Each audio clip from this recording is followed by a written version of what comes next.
You walk into a gun store in Oregon on March 20th, 2026. You've got cash in your pocket, you've passed background checks before, you're a law-abiding American citizen exercising your Second Amendment rights.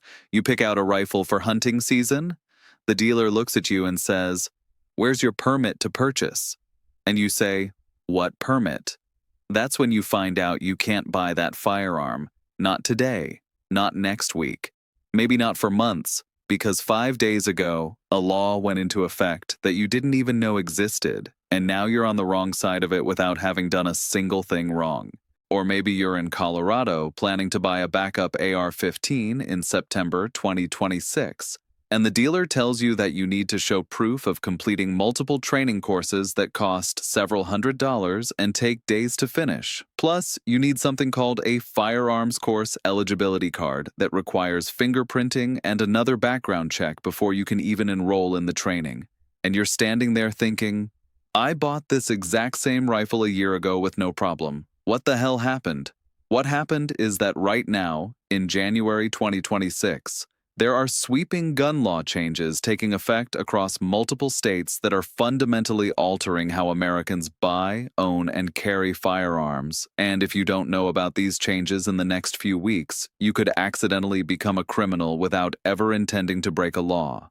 These aren't proposed bills. These aren't political talking points. These are actual statutes going live right now. Oregon's permit-to-purchase system, Colorado's training requirements that function as a financial barrier to gun ownership, California's online parts restrictions, Illinois' storage mandates with criminal penalties, and the window to prepare for them is closing fast.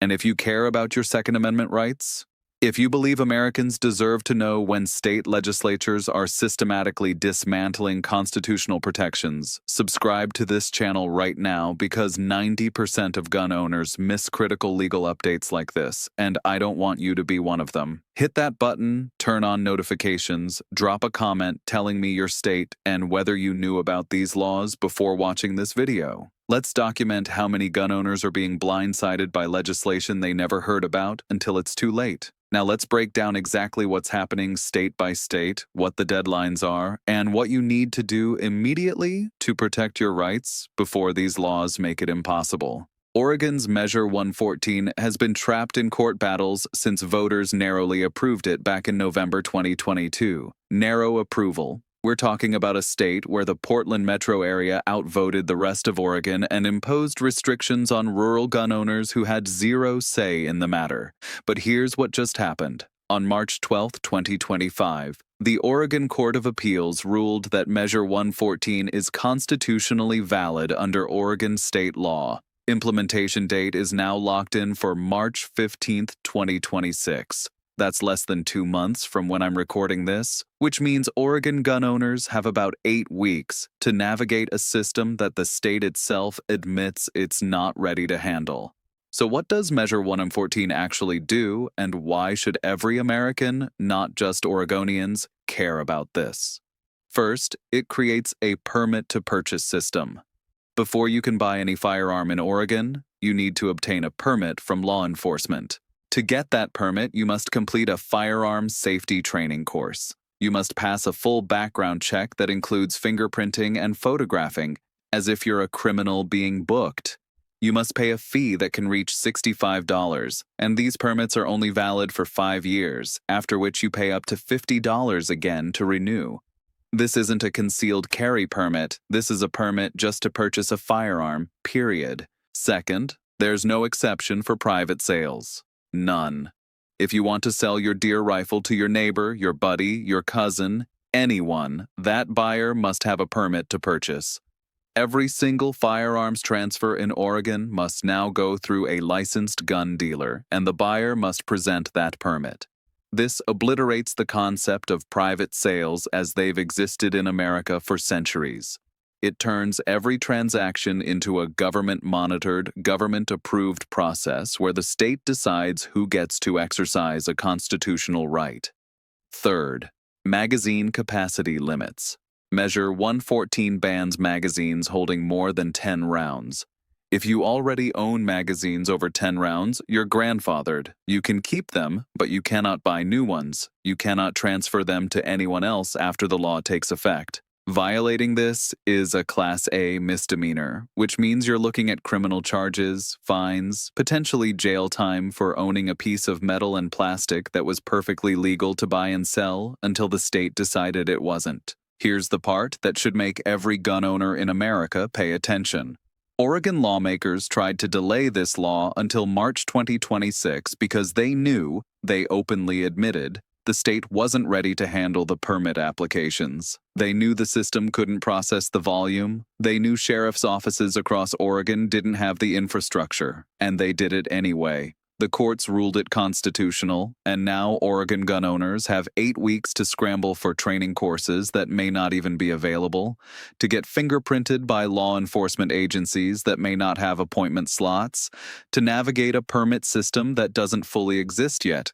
If you live in Oregon and you haven't started looking into that firearm safety course right now, you need to understand that after March 15th, you will not be able to buy a gun without that permit. Period. No permit, no purchase. Your Second Amendment right just became contingent on whether the government feels like processing your paperwork in a timely manner. And let me ask you something. When did constitutional rights become subject to permits, fees, fingerprinting, and government approval? When did "shall not be infringed" get translated into only with state permission and after you pay us? This is the same logic that civil rights activists fought against in the 1960s when southern states imposed literacy tests and poll taxes on voting. Everyone recognized those were unconstitutional barriers designed to prevent Black Americans from exercising their rights. But somehow, when it's the Second Amendment, blue states get to impose nearly identical barriers, fees, tests, government approval, and courts rule it's perfectly fine. The hypocrisy is staggering, and the precedent it sets is terrifying. Because if Oregon can do this, every blue state can do this. Washington, California, New York, Illinois, they're all watching to see if Oregon gets away with it. And based on the court ruling, they're getting away with it. Now let's move to Colorado, because if Oregon is bad, Colorado just took it to another level. Senate Bill 3, also called SB 25003, was signed into law by Governor Polis on April 10, 2025, and it takes effect August 1, 2026. This law is being called one of the most restrictive semi-automatic firearm laws in the country, and that's not hyperbole. Here's what it does. First, it bans the sale and transfer of most semi-automatic firearms that accept a detachable magazine. Read that again. Most semi-automatic firearms. That includes AR-style rifles, AK-style rifles, and even semi-automatic handguns that use gas operation. If your gun is semi-automatic and it has a detachable magazine, there's a very good chance it's covered by this law. After August 1, 2026, you cannot walk into a gun store in Colorado and buy a semi-automatic rifle without jumping through hoops that would make a circus performer exhausted. Second, to buy one of these firearms after the law takes effect, you need to complete a hunter education course and a basic firearm safety course within the past 5 years. Or you need to complete an extended firearm safety course within the past 5 years. These courses are not free. Based on current information, they cost anywhere from $100 to $150 per hour, and some are multiple days long. We're talking about several $100s just for the training required to exercise a constitutional right. And here's the kicker. Before you can even enroll in those courses, you need something called a firearms course eligibility card. To get that card, you go through your local sheriff's office, get fingerprinted again, and pass a criminal history background check. This is on top of the regular background check you undergo when you actually purchase the gun. So you're looking at multiple layers of fees, fingerprints, background checks, and training requirements just to buy a firearm that a year ago you could purchase freely with a single background check. Third, and this is where it gets absurd, the law exempts single or double-action semi-automatic handguns that use recoil to cycle the action. Your standard Glock, your Sig Sauer, your Smith & Wesson M&P, those are still okay to buy without the extra training. But gas-operated handguns like the H&K P7 or the Walther CCP, those are covered by the ban. Can someone explain to me the functional difference that justifies this distinction? Can anyone articulate why a recoil-operated Glock is fine, but a gas-operated H&K is dangerous? This makes no sense from a public safety standpoint, from a practical standpoint, from any standpoint except political signaling. It's arbitrary line drawing designed to make it look like legislators are doing something while creating confusion and compliance nightmares for gun owners and dealers.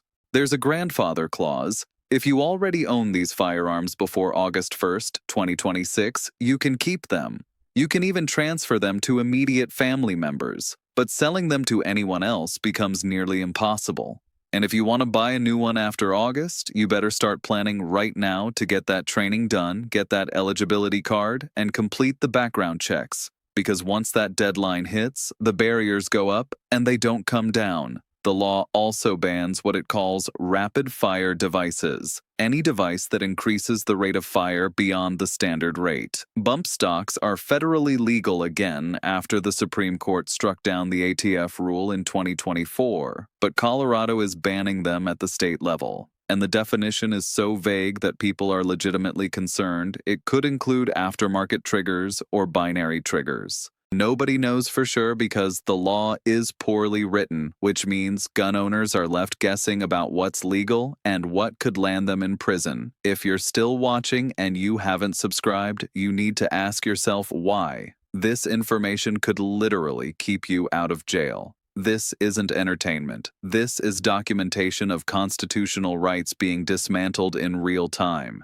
Hit that subscribe button, leave a comment, share this with every gun owner you know because the mainstream media isn't covering this with the urgency it deserves, and if we don't spread this information ourselves, people are going to wake up one day and find out they're criminals for owning things that were legal when they bought them. Now let's talk about California, because if you thought Oregon and Colorado were strict, California just keeps piling on new restrictions every single year like clockwork. AB 1263 took effect January 1st, 2026. It's already in force right now as you're watching this.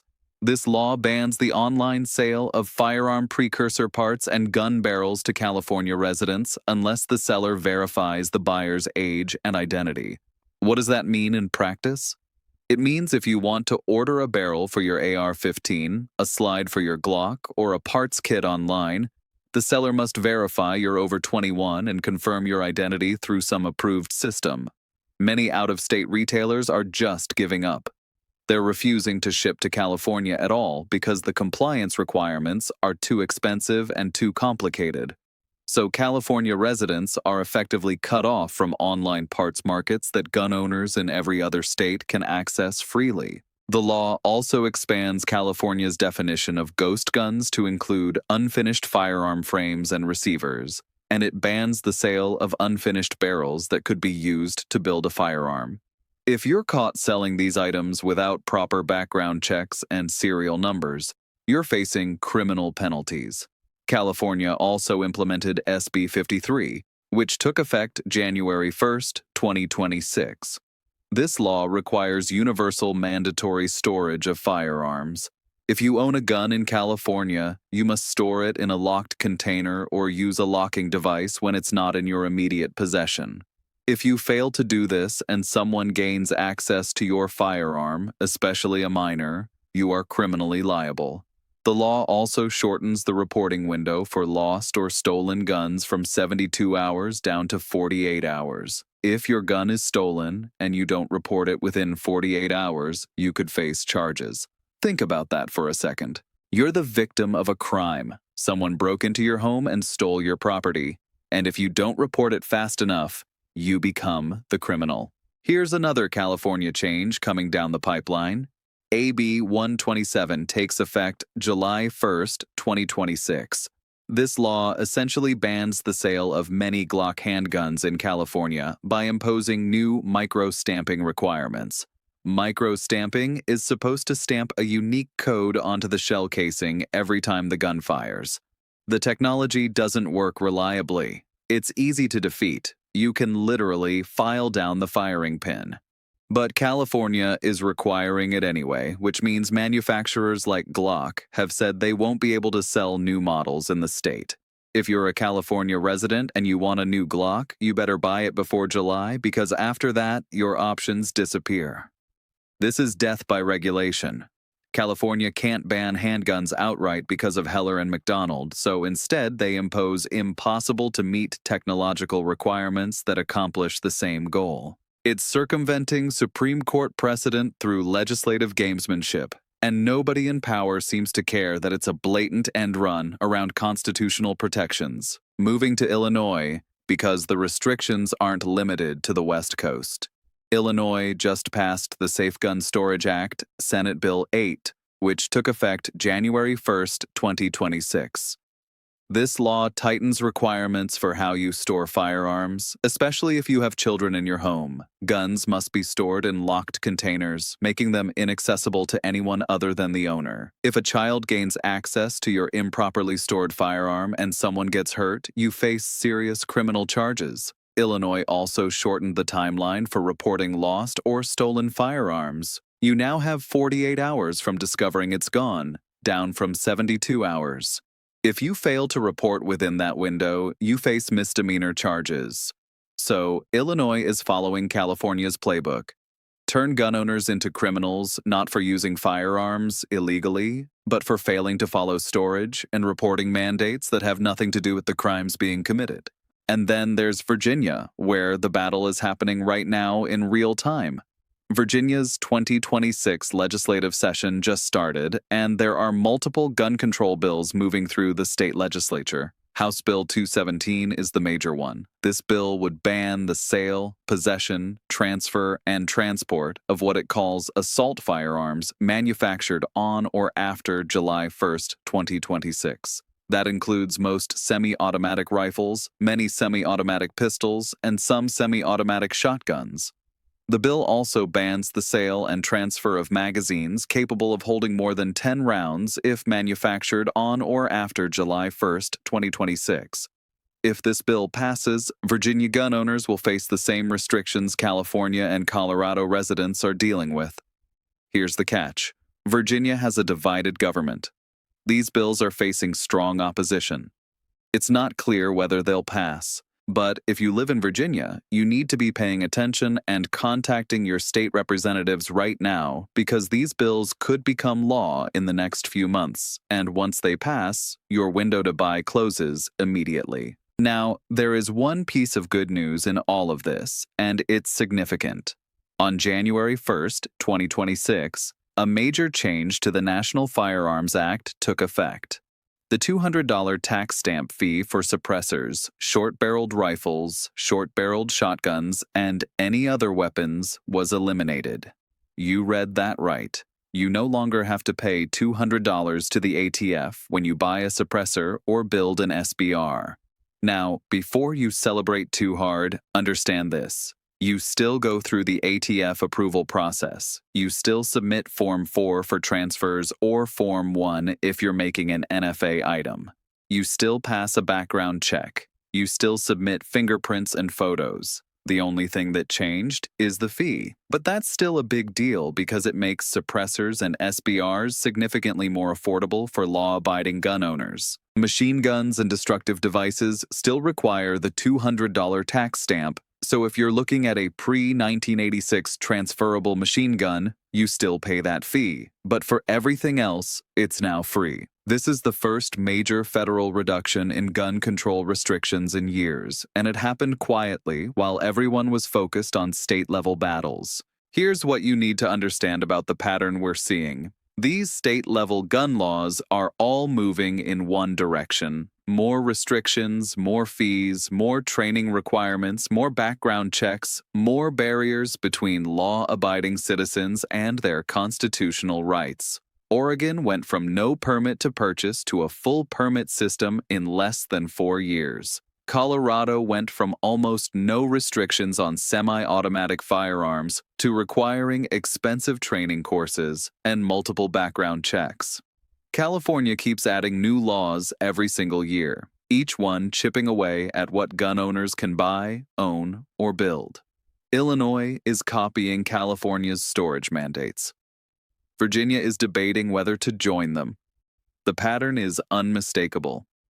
If you live in a state with a Democratic-controlled legislature, you can expect more gun control laws in the near future.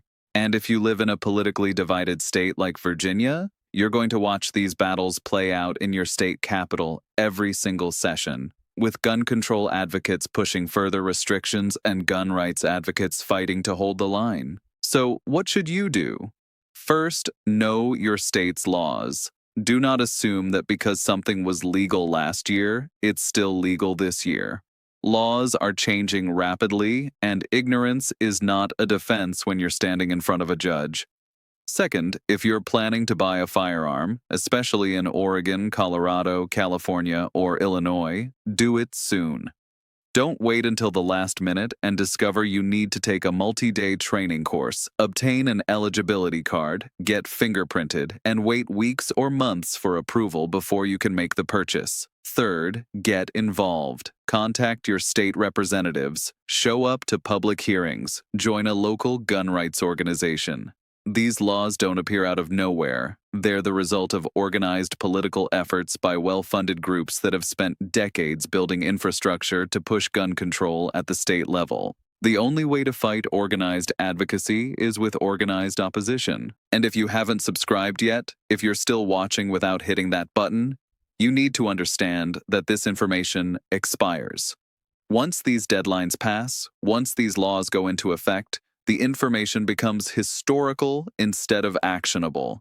Subscribe now, turn on notifications, comment below with your state and your experiences, and share this with every gun owner you know, because the next video explains exactly what you need to do before these deadlines hit. The clock is ticking and the window to act is closing fast. Let me give you concrete examples of why staying informed actually matters in the real world. You live in Oregon. You didn't know about Measure 114. March 15th, 2026 comes and goes. A few months later, you decide you want to buy a new hunting rifle for deer season.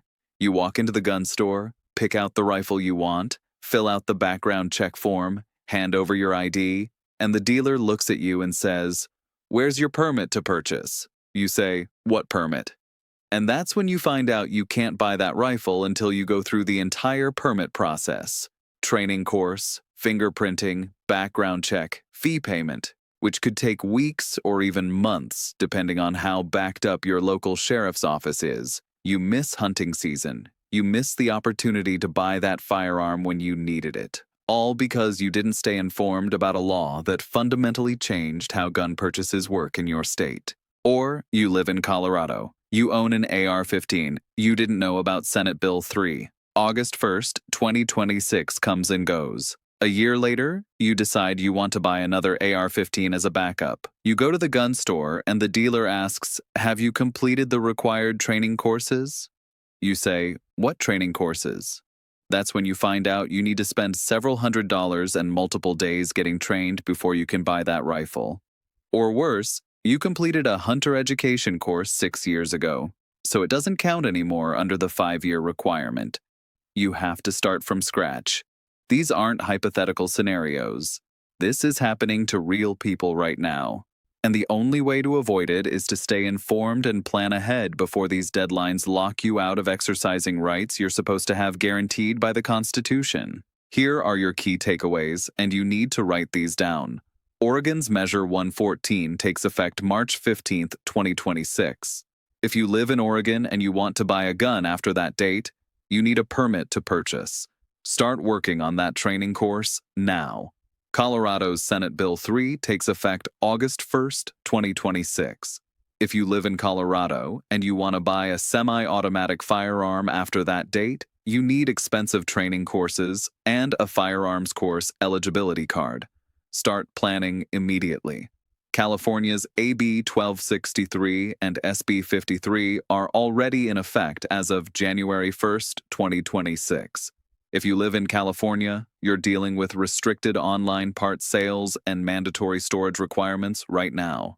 Illinois' Safe Gun Storage Act is in effect as of January 1st, 2026. store your guns properly, or face criminal charges. And Virginia might be next if House Bill 217 and other gun control bills pass this year. These are real laws, real deadlines, real consequences.